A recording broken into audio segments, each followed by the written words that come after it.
Welcome to Hedge Fund Tips with Tom Hayes. I'm Tom Hayes coming to you live from Panama City in Panama for our 84th VideoCast, 74th podcast for the week ending Thursday, May 27th, 2021. We're going to try to keep this one a little abbreviated. We got tremendously great feedback from last week's VideoCast podcast, which actually ran an hour and 20 minutes, but tremendous amount of positive feedback. So I'm glad you found that helpful. But this time we're going to do it a little shorter because I think most people's minds are on vacation for the first time in a year. There were all kinds of articles out today about top 10 beaches in the United States, and that's a good thing. Cases are down 91%. So that's great news. So Panama, we came down here. This was about as close to an international vacation as you could get right now. So we figured, why not? We didn't want to go to the Caribbean, and we've been to Florida like 4 or 5 times over COVID. So this was the best we could get. Check it off the list. First time, great experience. We couple quick photos here. This was a trip to see the monkeys on the Panama Canal and in the rainforest.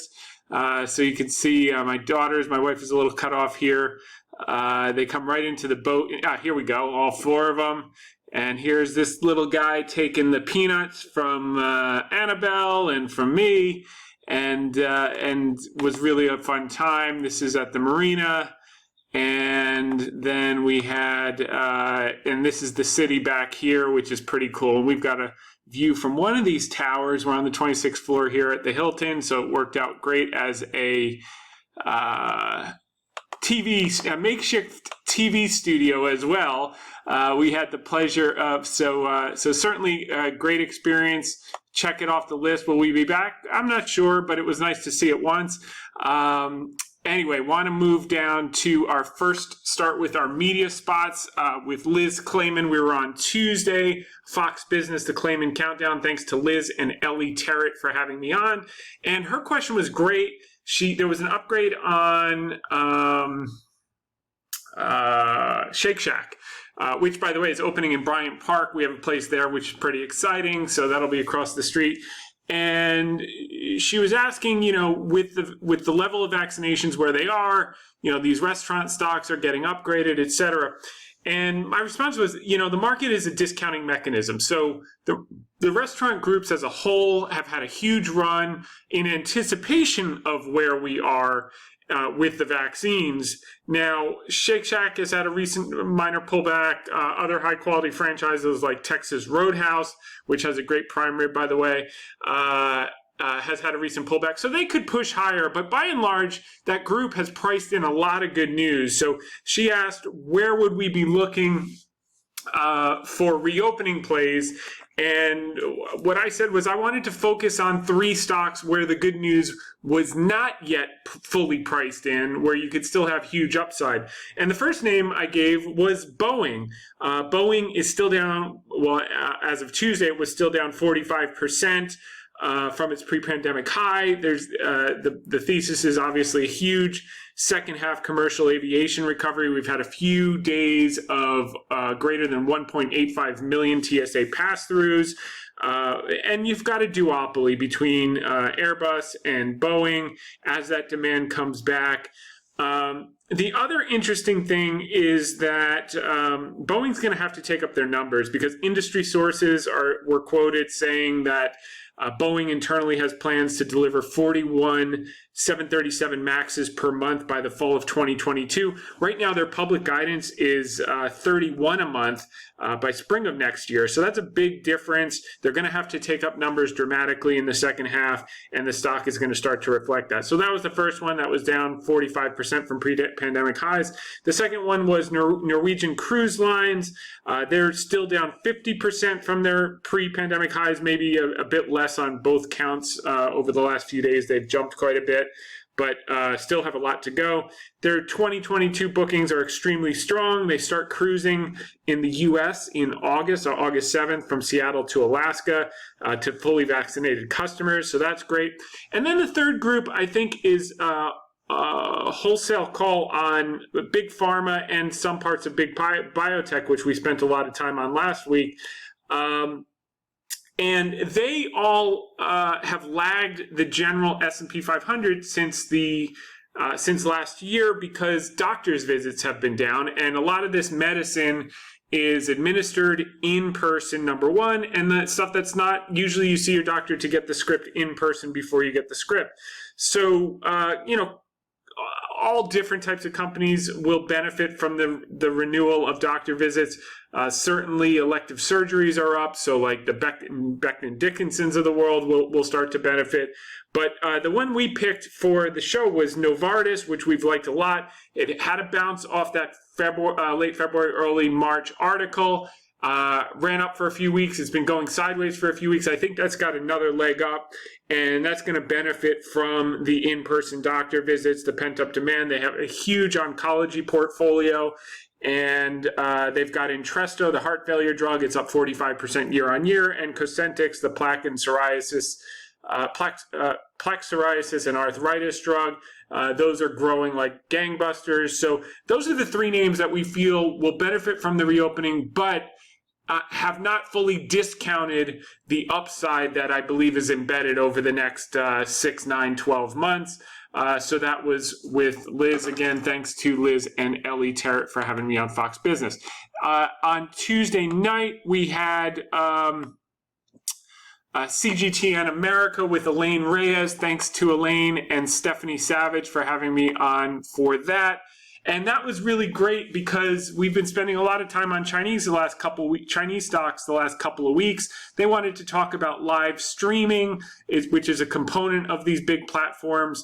And I started off with Elaine saying that, Chinese stocks have been under tremendous pressure for the last couple of months prior to our May 13th article for three reasons. First off was the Archegos forced liquidation, Bill Wang's family office. If you recall, he had, $100 billion or so of exposure through total return swaps, only about $30 billion of equity. When Viacom did that secondary offering and the stock dropped, it caused a daisy chain event. Then the prime broker started to ask, how much exposure do you have? How much exposure do you have? They all raced to the exits at the same time. And, a $30 billion fortune was devastated overnight. He'll be back, but that's quite a blow. And, the moral of the story is you never want to take on that type of leverage, regardless of the circumstances. So that put pressure on Baidu, VIP Shops, GSX, and a number of Chinese stocks that he was exposed to, some from Q1, some from Q2. And the second reason Chinese stocks have gotten monkey hammered, for lack of a better word, mind on monkeys since I've been here in Panama, but is the Chinese government regulatory crackdown. They had me on Tuesday because there was a new rule going into effect for live streamers, which we'll talk about in a second.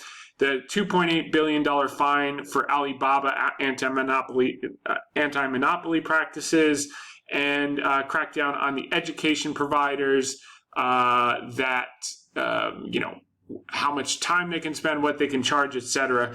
So the bad news is this is all happening. The good news is it's been happening for the last 4 years. When I did some research for the live streamers, the government's been cracking down on them since 2017, and the businesses continue to grow tremendously. So as it gets bigger, more regulations are needed, sure, to keep things safe. But as of that segment, Baba had fallen 35% from its recent highs. Pinduoduo down 50%, Tencent down 25%, JD down 40%, and Xpeng down 70%. A number of these names we've talked about quite a bit in the last couple of weeks, with Baba being probably our favorite. And as it relates to the live streaming sales market, think of it like this. It's basically QVC over the internet, smartphones, etc. And rather than just having a random man or lady selling a product and taking live calls and questions and seeing the sales in real time, it's done online in the same way, multi-hour sessions. But the salesperson, the virtual salesperson, is usually an influencer with a large social media base pre-existing. They expect this business to grow at 12% compounded through 2023. Who's the biggest player? Of course, it's Alibaba, our favorite Chinese stock that we've been buying and adding for the last 2 weeks. And they've got Taobao Live. They did, 35 plus million gross merchandise value just in live streaming. They've got 60% of the market as of last year. Pinduoduo has over 1 million of their 5 million accounts now doing live streaming merchant work. JD is third, Tencent with their Kaishao, and ByteDance with their Douyin. The new rules were pretty simple. They have to rank users by views and transactions. They have to maintain risk management system to stop illegal marketing tactics, the false advertising, vulgar content, misleading or exaggerated claims. And when they see that happening, they have to use a pop-up, stop doing it. Then they have to slow the traffic to the stream, and then they have to shut it off if they don't comply. They have to verify the host's identity, and you have to be over 16 years old now to host an event. So this is not going to have any real impact other than, like all regulation, it benefits the big players. The big will become bigger because they can afford the compliance. The small will get snuffed out, and the game will go on with the big players gaining share. And that's why we like being with the biggest player, Alibaba. Elaine also asked, will it cool off post-pandemic? I think it's like Zoom. I think it's not going back. I think maybe people will spend less time on it, but more people will continue to be added to the platform as it grows. Similar to Netflix, you're not going to stream as much as you did during COVID, but more people are streaming, and that continues around the world. And that was basically the story of the Chinese stocks and the live streaming. So thanks to Elaine Reyes and to Stephanie Savage for having me on. Want to thank Chibuke Ogu for including me in his article on the 24th. So it was either Monday or Tuesday. I think it was late Monday. And, what was going on? It was the market was afraid at that point that the Fed would get behind the curve with tapering. But that's no longer the case now that commodities prices are stabilizing. We talked about that last week with lumber coming in a bit. Oil has stopped going up. Copper, a number of these commodities have stopped going up. So now the market's breathing a sigh of relief that maybe there won't be such an urgency to taper. And particularly, as we've repeated, Powell is focused on full employment for every ethnicity. He wants no long-term structural unemployment, and he will let the economy run as hot as needed, despite the fact you have different Fed members coming out every day giving conflicting messages. Ultimately, the plan is get everyone employed, let the economy run hot until everyone's employed, and then they have the tools to moderate inflation over time. Also want to thank Chibuke for having me in his article today. This was important regarding continuing claims number that came out. This was the first time in months that continuing claims came in better than expected. This is the number that we've been looking at. And I think what's attributable to that, if you recall, I think it was last week, 22 out of the 50 states have rejected the federal extended unemployment insurance for their populations because businesses were having trouble hiring people. So while you still have 28 states where you're going to see slower growth, the 22 now for, basically getting people back to work and enabled the continuing claims to come down and people getting off benefits, getting back to work. And that's a good thing. And it's a perfect balance because you have, less than half of the states that will benefit and grow tremendously by being able to fill that demand. But the other 28 will slow growth, which means the jobs reports won't be great until after September, which means tapering gets pushed off to Q1, which we've talked about in recent weeks. So, but that was a nice beat, and kudos to the states that got on top of that. Also want to thank Medising and Shashnak Nayar for including me in their Reuters article yesterday. And now we're going to go to the Ask Me Anything part of the podcast VideoCast. I've got a number of great questions this week, so I'm going to kick it off. Hi, Tom. Thank you for putting out all of the amazing material that you do, especially in your VideoCast. Everything is just phenomenal. If there's any investor on Wall Street who is more sophisticated than you, they have done a good job hiding. Love, Mom. No, I'm kidding. All right. He goes on to say, I have an ask me anything for you regarding something which is a complete mystery to me, and I think to most others as well. One reads that Renaissance Medallion Fund had a staggering annualized return of 66% before fees over a 30-year span from 1988 to 2018. Yeah, before fees. I think their fees are like $3.50 or something like that. At the very least, it's 3% management and 35% carry, but I think it's $3.50 to be honest with you. So the returns to clients are much lower than that, probably cut it in half. But anyway, if you believe the 66% is real, I do believe that the gross is real. What do you think are the likely components of their success which might explain such an extraordinary return? Do you think there are any strategies that an individual investor can successfully adopt by understanding what they have done over time? Okay, so number one, the interesting thing is their fund for clients, the Renaissance Institutional Equities Fund, lost 22.62% through December 25th.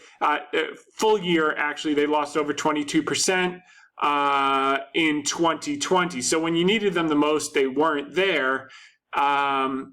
And their newer fund, the Renaissance Institutional Diversified Alpha, fell even more. It fell 33.3.5% in 2020. Those are the years that you need hedge funds. So, what good is, call it 33% net of fees if you lose half of it in a year, or not half, but a third? That's not tremendously helpful. That said, so what do? So basically, they took a bunch of non-Wall Street people. Very little of what they do is fundamental. They do factors. Basically, they will measure anything. So they have a bunch of code breakers from the government intelligence. They have it's what they call a quant fund. So they'll take any factor like a growth price to book, price to earnings, every factor under the sun. They'll take ISM manufacturing reports. They'll take employment reports. They'll take any statistical piece of data and try to find a correlation. And what they find, I've even read that they do planetary conjunctions, and when Mercury is here and the moon is there, and yada, yada, yada.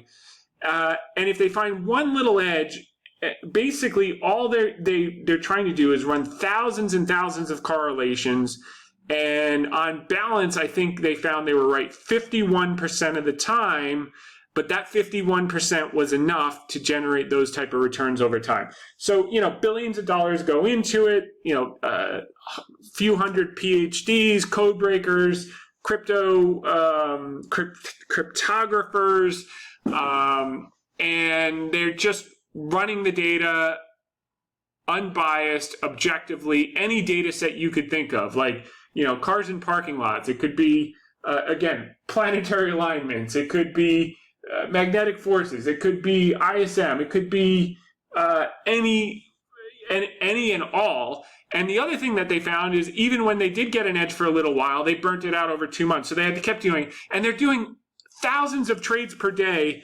mechanically by computers, for the most part for minutes or hours, and for the most part not more than days. So they're doing just a mass amount of computer power, statistical analysis, etc., to gain a little edge. And net to clients, this can be beaten, and they were limited on the size, so they had to turn money away over time anyway. So can an individually investor successfully adopt understanding what they've done over time? Probably not. You're not going to have the resources to get to that. But if you just learn the basics of the business and learn a few simple fundamentals and take advantage of those periods when there are dislocations in sectors or in stocks, and have patience, you can gain a huge edge over time, and you can get exceptionally wealthy compounding at 20% a year, because your money's going to double every 3.5 years. So one goes to two goes to four goes to eight. Eight goes to 16 million, 32 million, 64 million. So it doesn't take a lot of 3.5 year periods to get exceptionally wealthy. If you manage risk and you can find an edge where you can compete. Now, is that to say, well, they're the only people that can ever do such a quantitative strategy and have that kind of result? I mean, look, we found out last year that they're not infallible, and their computer systems didn't work. And that's often the case. I mean, long-term capital management was infallible with their option pricing model until 1998 when they blew up. So the question is, Bill Hwang was infallible until he blew up. What's the common denominator? The common denominator is, and the other thing, by the way, with their edge, they're still using that 8 to 9 times leverage through a prime broker, which an individual is not going to have access to. So that 35 net to clients, when you take out that leverage, it may only be 7 to 8% based on their quote unquote edge. Now, if you want to talk about great returns, is 15, 20% a year without leverage. That's an incredible manager, and that's the kind of thing that we're talking about here. Plus, we had a phenomenal year last year. So I think the best thing you can do to understand it is read this book, which I did. The Man Who Solved the Market: How Jim Simmons Launched the Quant Revolution.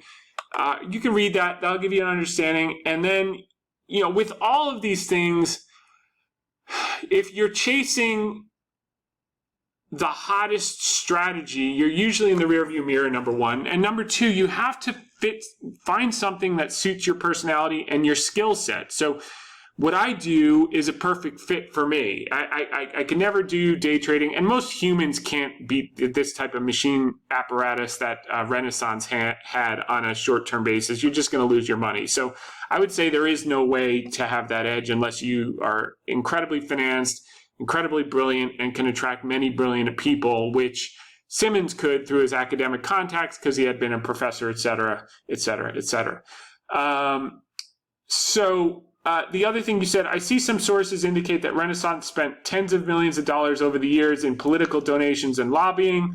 Do you think their access to earlier and better information through relationships with senior politicians, what we might call legal inside information, is the primary source of their unusual edge? No, because that's not how they trade.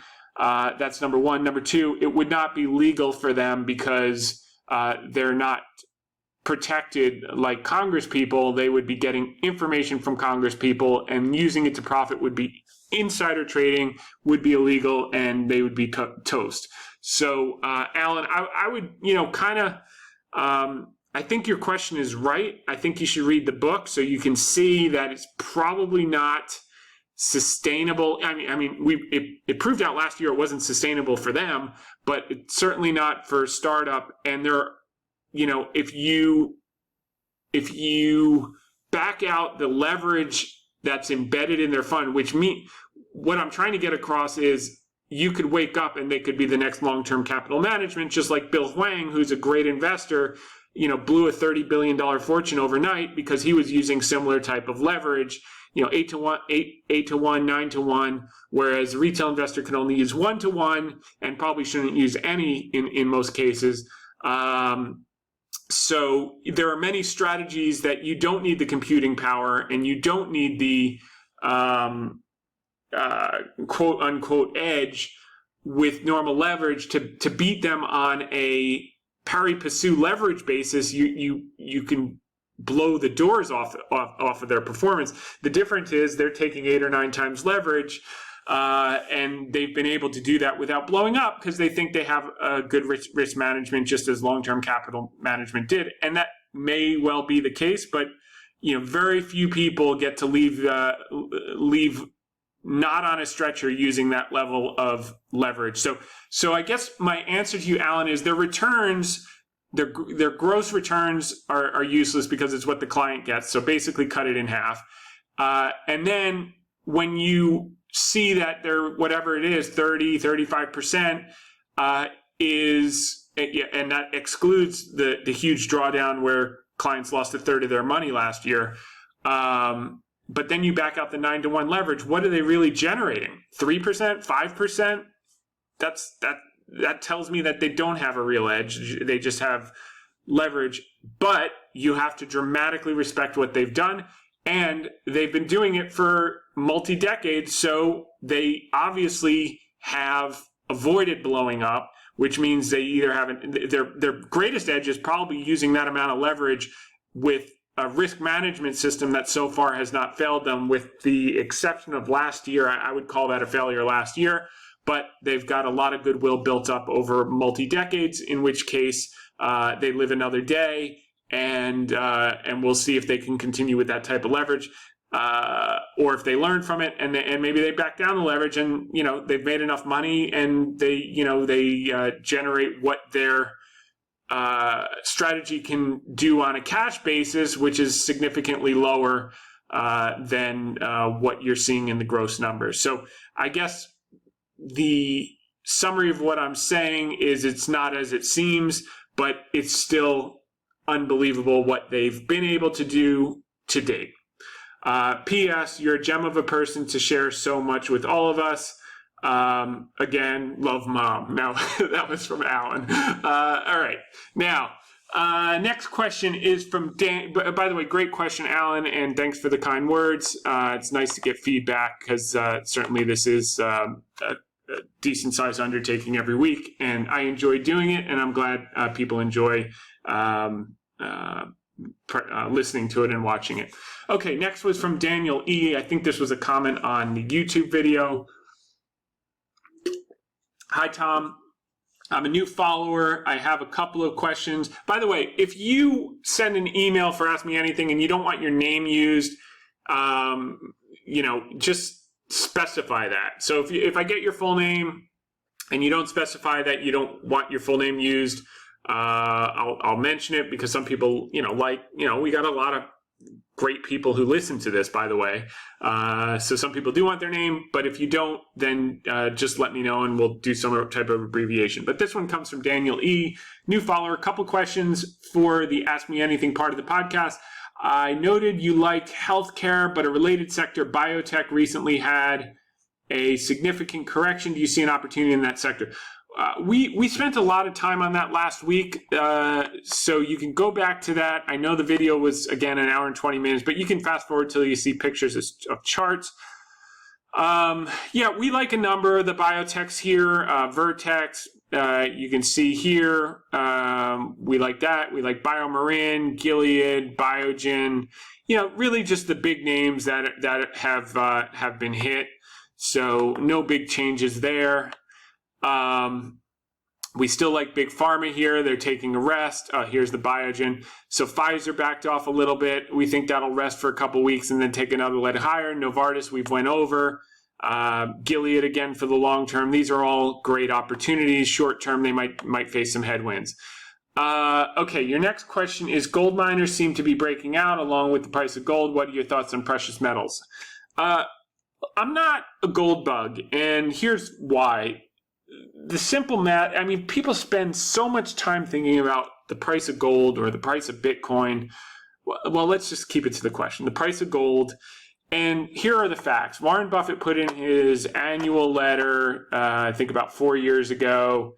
He said, if you had invested $10,000 in gold or $10,000 in the S&P 500 index since 1948, you would have $52 million more from the stock market investment than you would have from gold. So gold will preserve your purchasing power and erode your wealth. What does that mean? It means if in 1948 the cost of a good suit was $25, and in 2020 the cost of a good suit is $1,000 or $2,000, by investing in gold in 1948, you could still afford the same quality suit in 2020, whereas if you had kept it in cash, you'd be wearing a t-shirt to the prom. So that wouldn't be helpful. but you would have lost, that same $10,000 investment, you would have made $50 million more dollars. I think it was like 52 million to 500,000. So the 10,000 became like 500,000 over 70 years, and the 10,000 became like 50 something million over the same period, compounded. I can see you're asking the question from an inflation standpoint. Through all periods, inflationary, deflationary, stagflationary, stocks are going to be your better bet. Now, if you're going to trade for the next 5 minutes, I don't know, maybe gold will break out and keep going higher. It looks like it, inflation, yada, yada, yada. But the other thing is gold miners just seem to have an uncanny knack to lose money even when conditions are good. So if you like gold, just buy gold. But your money is better spent if you can look out 3 to 5 years plus.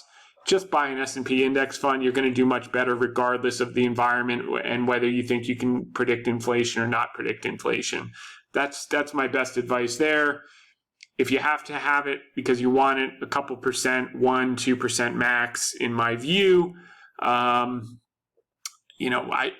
If copper hadn't had such a big run already, I'd say I'd be more inclined to own copper if I really had to have a metal.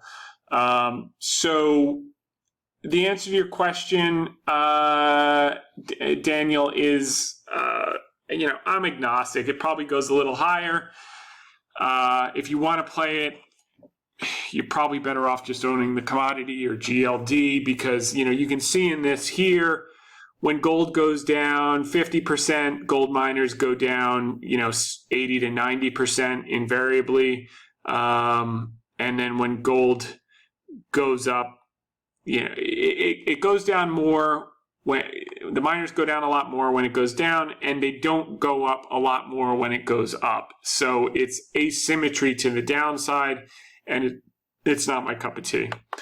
Real estate is also a real asset along with commodities that are going through the roof. Do you like real estate sector in the setting of elevated inflation expectation? Yes, I do, but it's already run. So, that's something we were pounding the table on last year. We own it. We'll always have a piece of it in the portfolio.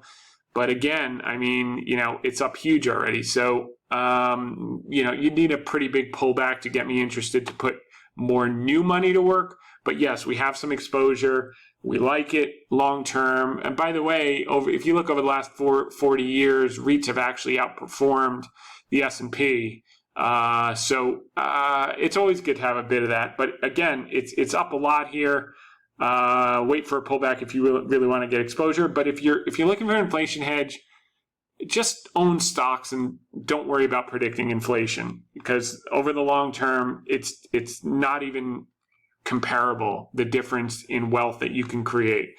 Additionally, is the private access membership service on your site oriented to option traders only, or also stock traders and or investors? It's shorter term trades because that's what, I don't really have a middle product. So based on how I'm set up, for money management, I run a long-short equity strategy for accredited investors and qualified institutions. My minimum is $5 million. So most people can't get into that. And then, for people in the middle that have a couple $1 million, they'll usually listen to the VideoCast podcast, and some of them will join the trade service.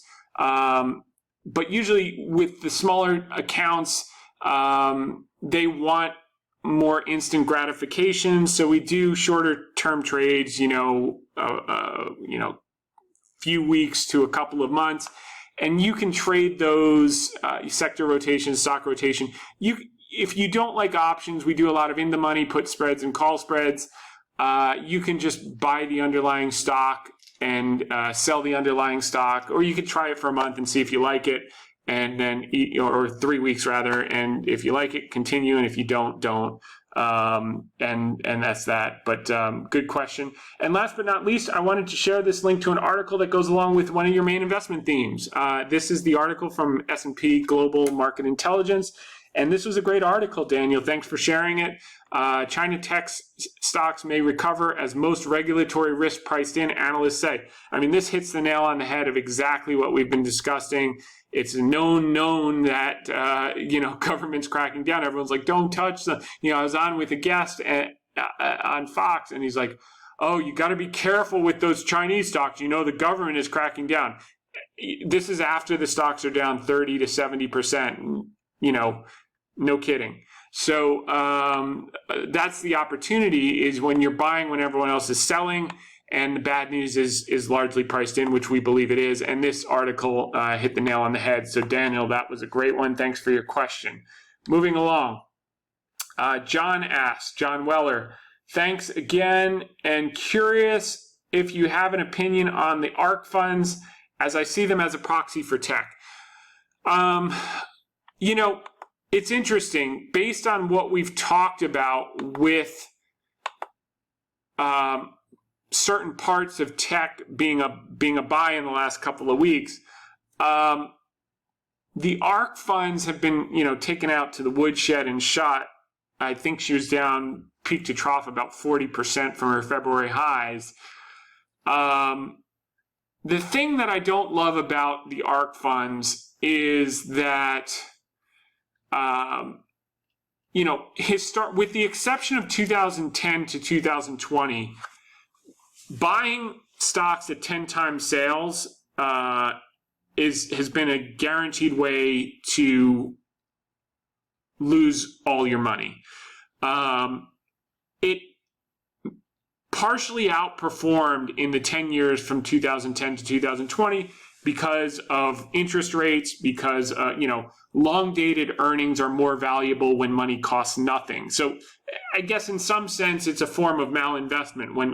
When capital is mispriced, money is misallocated.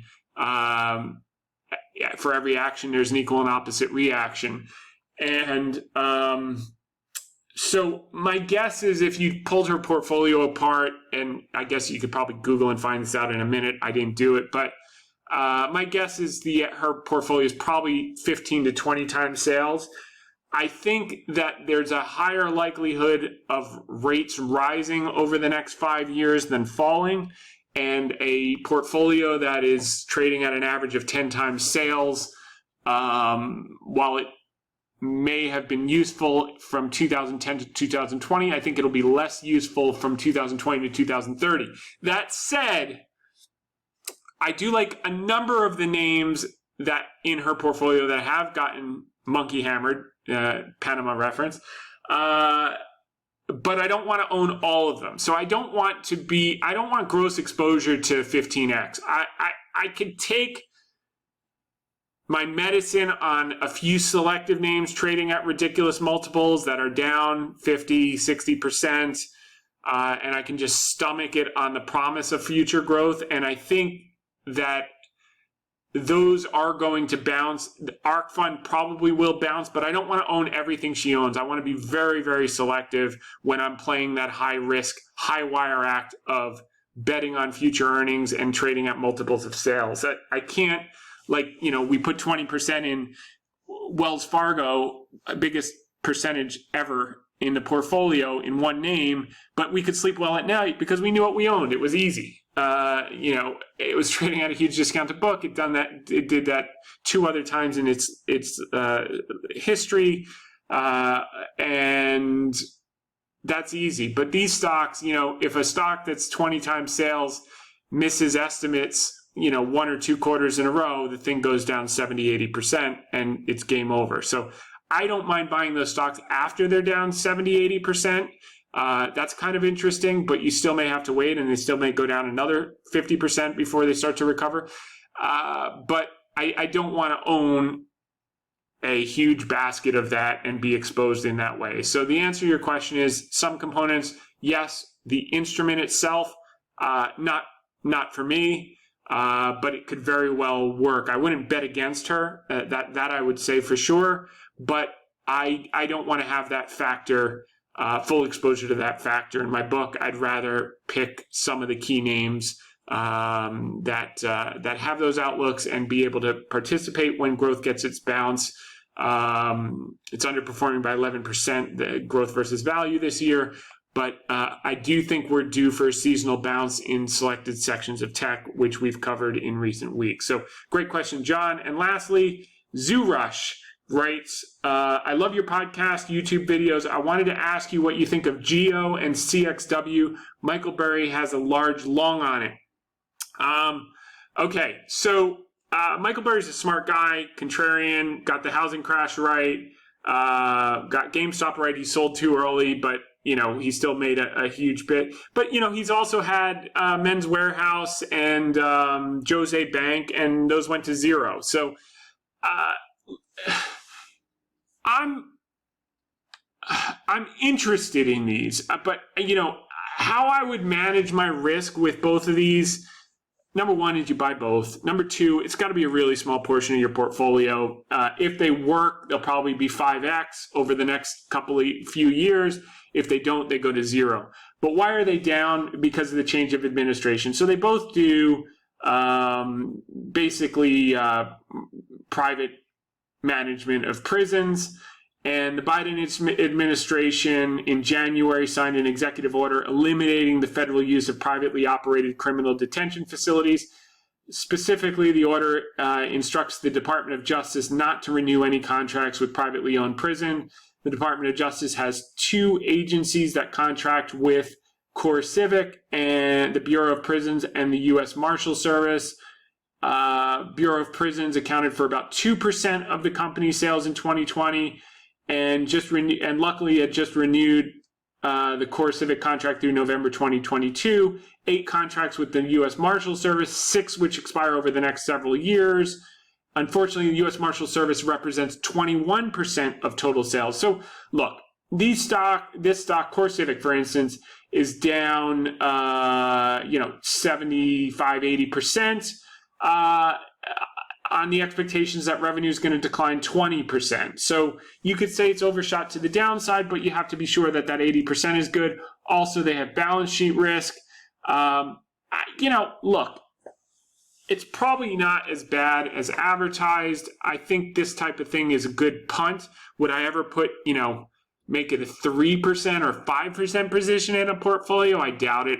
Max maybe 3%, 1.5 of CoreCivic, 1.5 of GEO. But I do think that they're pricing in a lot more bad news than will be the case. And in the case of GEO, those government contracts represent 12 to 13% of total revenues. So again, CoreCivic is down, 70% or so, and they're going to lose 12 to 13% worst case scenario. So, and the other thing is the government may figure out that they're incapable of doing it on their own after a few years of fumbling. So,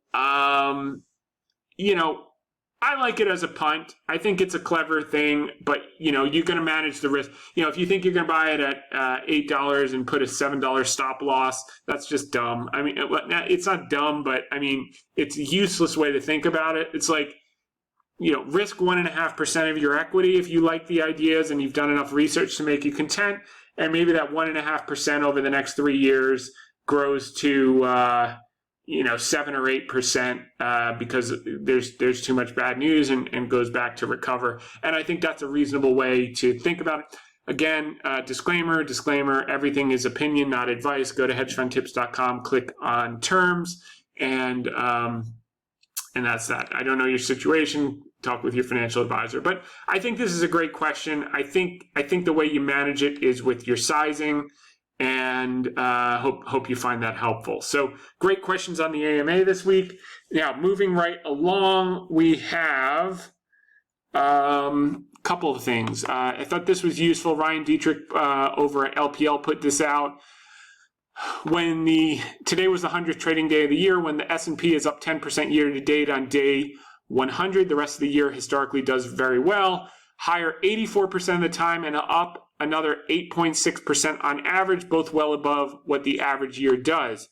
So this is the data going back to 1950. That's really positive. We've been counting on a mid-teens year since the beginning of the year, so this would be a little bit better than our expectations, and we're well open-minded to getting that outcome, so stay tuned. But that's the quantitative data right there. And then Sharaub follows me. He's a young guy, very bright,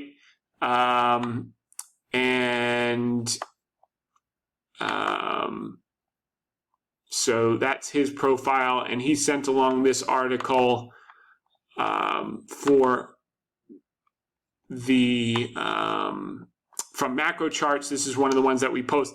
By the way, if anyone's hiring for hedge funds right now, I think he's very promising. He's taking his CFA level 1, young guy, very interested, pays attention, that type of thing. So he's going to do very well regardless of what direction he goes in.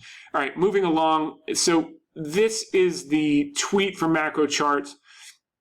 Lesson from 2020, a look at major themes and ideas. So, oh, wait a second. This is it. Okay, so here we go.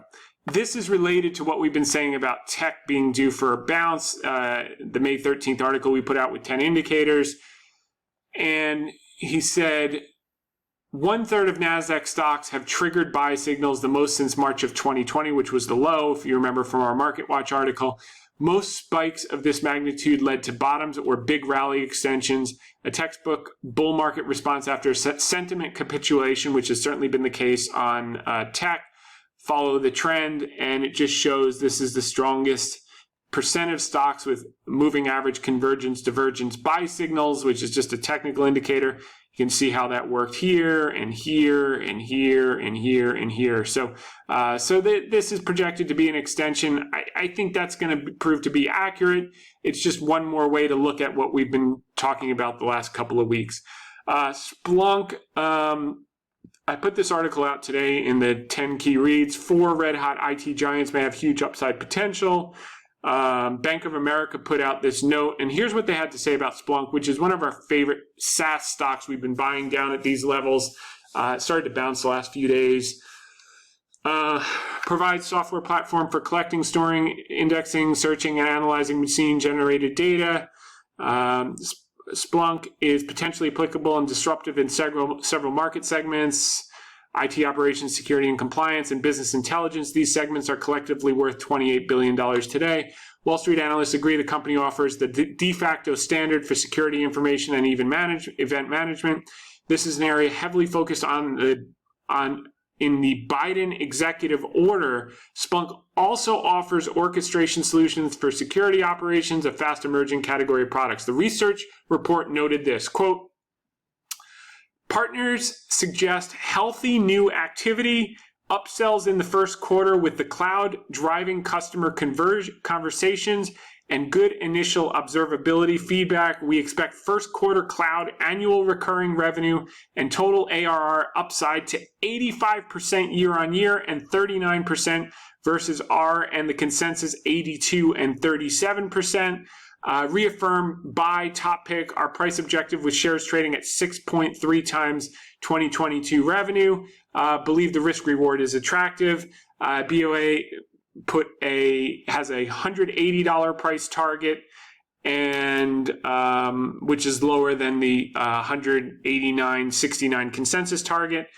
So there's a lot of upside there. This is one of those high multiple stocks that we're willing to take the gamble on because it got monkey hammered. I guess we should do a drinking game. Every time I say monkey hammered this week, you can say that until I leave Panama on Saturday. Okay, moving along. This is just an article from Barron's today. Elective surgeries are back. Medtronic says it's another sign of the U.S. COVID recovery. We like Becton Dickinson for play on that, but it's just in line with our Novartis thesis, and the game is going to be back.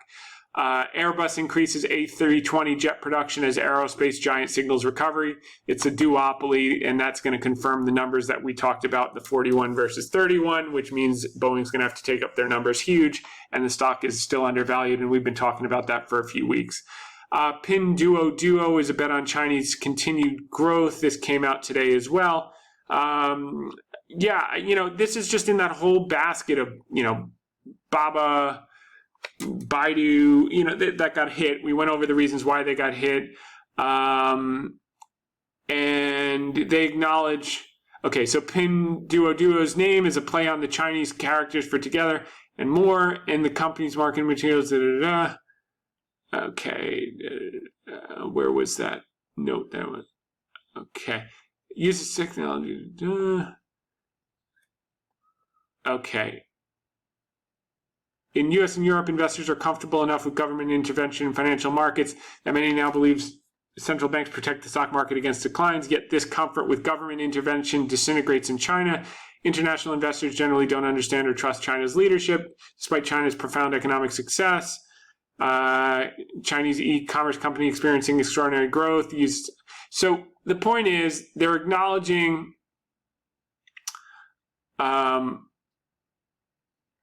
what's been going on. In April, Chinese regulators gave 34 internet companies a month to correct their anti-competitive practices or else face punishment.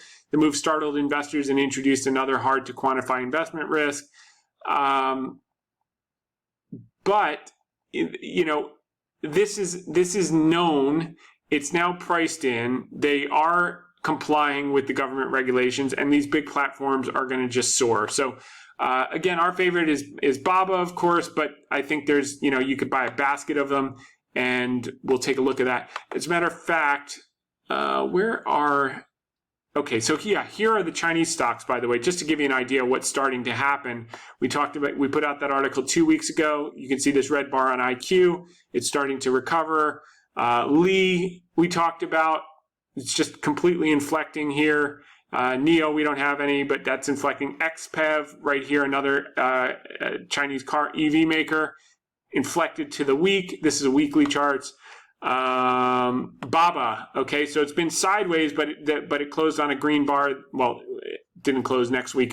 Tomorrow's the close, but you're seeing it's starting to turn here. Weibo, we don't have any, same thing.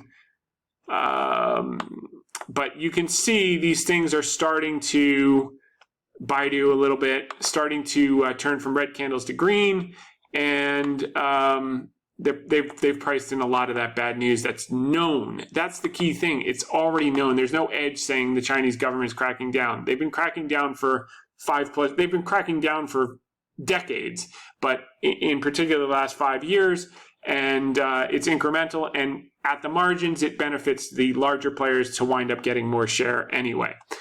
So we covered Splunk and Baba. We covered this. Article of the week, we chose Masked Wolf's Astronaut in the Ocean. That best describes the current market moving of floating action and little progress. And that's also been the case with Chinese and NASDAQ stocks for the whole year. They're only up 6% for the QQQ and 3% for the A share, China A share for the year. So they've been floating around and underperforming the general indices over S&P over 11%. But we put this article out on the 13th. You can click here, May 13th, and both have just inflected and started to move up. So the QQQ and the A shares, we've covered that. We also, in that article, put out 10 indicators of why we thought the NASDAQ was going to inflect here, and tech. And 3 of them are still showing that it looks like we're much closer to the bottom than the top, despite that bounce. And you can look back at history. One time it didn't work for this first indicator. That's on balance volume up-down indicator. You can Google that. The intermediate term volume momentum oscillator, that failed 3 times, but it worked more often than it didn't. Again, looks closer to the bottom than the top.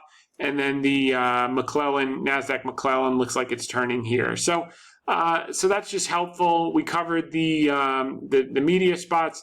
And then Mark Hulbert, who writes for the Market Watch, put out this stat today this week that the statistics support a summer rally for the general indices. Since 1896, the Dow Jones at some point in June, July, or August has been 7.34% higher on average than where it stood at the end of May. So while May to October is the weakest 6 months, you usually do get a summer rally before a fall correction or a fall pullback. So right now we're coming off those kind of lower periods where tech had retrenched and we had a little bit of consolidation. Maybe we'll get that summer rally June or July, and then you can lighten up again. But statistics support that we could see a follow through in this bounce that I've been talking about for the last couple of weeks. and that's the data that supports it. All the sentiment, look, this week is much ado about nothing. I think people's minds are on getting away for the first time in a year. It's just been a back and forth growth value, market basically doing nothing. Was a good week to be away. Although, everything's remote now. You can get stuff done wherever you are. And so sentiment didn't change much. There's still fear on the fear and greed index at 35. But what's good is the National Association of Active Investment Managers are still underweight, so they're going to have to chase hard on this bounce as it follows through. We continue to pick our spots, look for the rally under the surface. We've spent the last couple of weeks building up the China positions, the SaaS and tech. We covered two key names, Baba and Splunk. We like, and SPAC warrants on busted SPACs that have announced deals and rolled over, but have interesting businesses and sponsors for the long term. You can go through a bunch of SPACs here. We continue to buy where we see dislocation. We covered that on the video sections, and we believe the big money will be made under the surface for the rest of the year. So even if you do get Ryan Dietrich's stats and you get another 6 or 7% versus 3 or 4% in the general indices, we think the disproportionate money is going to be made, in pockets of tech, pockets of China stocks, and we still own for the long term banks, energy, defense stocks. They've had huge runs. They're probably going to breathe for a while. And then the utility staples and big pharma, we think, have rested for the last month, can probably start to climb higher again in the summer, which would make sense with tech, would support rates stabilizing or actually going even a little lower, which is the against the consensus, which is what makes it probable, because people aren't positioned for it. So while the indices may float around like an astronaut in the ocean, we continue to scoop up bargains and then patiently wait to push the equity curve to new highs. And that's the name of the game. Market's a device for transferring wealth from the impatient to the patient. This was interesting, this Open Door Technologies. This was, quote unquote, a busted SPAC that I think shot up to like $30, $35 on the announcement, then rolled over at $13 or $14. And this guy's been buying a ton of stock. I think he's bought, one of these directors, Puo Kefers, bought $2 million of stock out of his own pocket in the last couple of weeks in this mid to low teens area. They also have long-dated SPAC warrants, so you can get a 5-year play on that.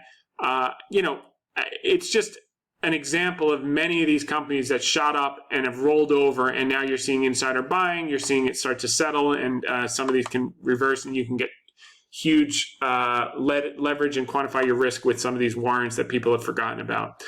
Economic data for the week. The biggest, okay, so let's just see here, hit some of the highlights and get you out of here. Home sales were a little weak. That will change now that lumber is coming in, and you'll see some supply come online, so give that a couple of months. Crude inventory is better than expected if you're a bull. That draw was 1.6 million. We covered that many months ago. We said this would be happening June of last year. But now the risk that people aren't paying enough attention to is a deal gets done with Iran, and it takes out the late money with a 10 to 20% correction before resuming its higher uptrend, because OPEC will keep control over the supply. They learned their lesson last year. Continuing claims, this was the big number. We covered a lot of that earlier in the call, but this was the first week in several months that they beat expectations. We went through that why with the 22 states now getting rid of the extended unemployment, 28 still having it. Core PCE price is a little higher than expected. This is part of the transitory part. Some will be permanent. Wages are sticky. Some of these pricing things related to commodities will be somewhat more transient, but trend up over time. And then durable goods orders were beat. Initial jobless claims better than expected at 406. And pending home sales were down month on month, so keep an eye on that, although Toll Brothers had really good numbers at the high end for new home sales. And that's it for this week.